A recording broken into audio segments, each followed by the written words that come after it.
Hello and welcome. I'm David. Welcome to the Tutor Resource. Alright, in this particular one, we're going to look at creating a course. So here you can see I'm at the Pro dashboard.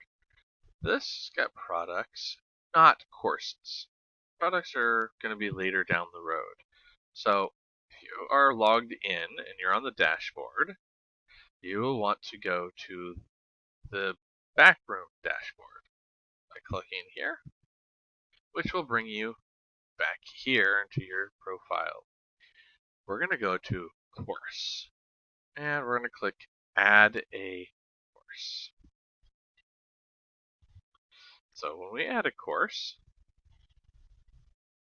it's going to give us this new page here. And since if it's the first time you're doing it, you'll get this little welcome to the block editor. Next through it. And then when you're done, you can close that dialog. Alright, so now we're going to be adding our first course, but this is just going to be like the skeleton of it to start. We'll add the bulk of it later down the road. So let's give it a title. Test course. And then we want to give it a little description. And this is what you want to tell people that it's about to give your subscribers an idea of what they're potentially going to be purchasing. This is your chance to market to them. This course is about whatever you want to say. So you can have a lot of information, you can have a little information, put other blocks in there, whatever you want. We'll get into more details on other things you can add later on down the road. Now these are all little blocks, and in WordPress we can move blocks around. So if we don't want the course instructor at the top, we can kind of move it down using these arrows or drag it around to put it where we want. So I'm just going to move the course instructor to the bottom because I want people to look at that last. And rather than look at the course first. So you'll see it says course information and there's nothing here. No access plans found. Get to those. First, we have now got our skeleton of the first course started. We've got a title, and from the title, if we look over here and click on this gear icon, make sure you're not clicked on block, make sure you're on course. You scroll down, see a little drop down arrow that says permalink. Since we titled our course Test Course, the URL slug says test-course. Every space is going to be a dash. If you're creating a curriculum and it's all together, I suggest making your URLs all match. So if this is going to be like level 1, then let's just type it in. So like use the abbreviation. So Teachers Together English on the page, they go TTE dash test, and I'll put no space, test course, all one word, and then I would put level 1 or something along that lines. And then if you were to do it a level 2 course, you would do the same URL slug but put level 2 at the end, and so on and so forth. If you're going to do a whole one that has everything together, you just leave the level part off. So that's how we do the permalinks. Categories. Categories are different areas that your course touches. So people searching on the site for school subjects, core language, culture, free talk, whatever it might be, we'll put those on there. So I'm going to say it's free talk and grammar.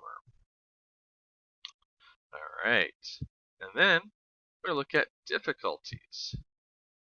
How difficult is this? What type of student is your lesson? Are your lessons for? So this one's going to be a beginner course. You can follow the other rules, but A1, B2, whatever it might be on there.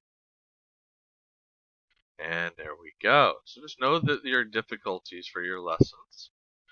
And any tags. Think of these like hashtags. Commonly used. This is going to be an ESL lesson.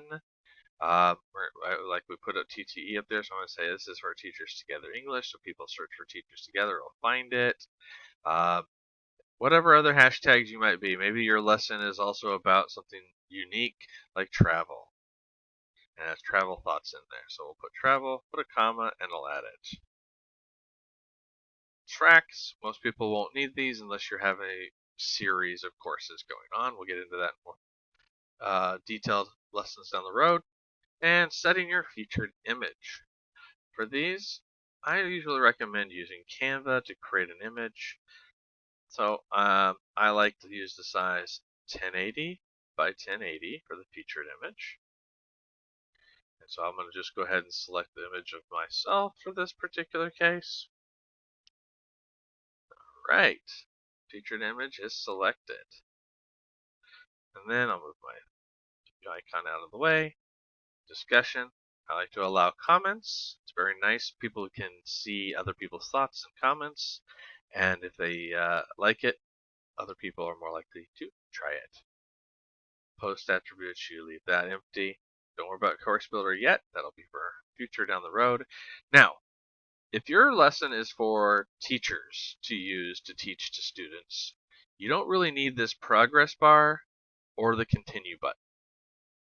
If your lessons are for directly to students to access and utilize, then these are great.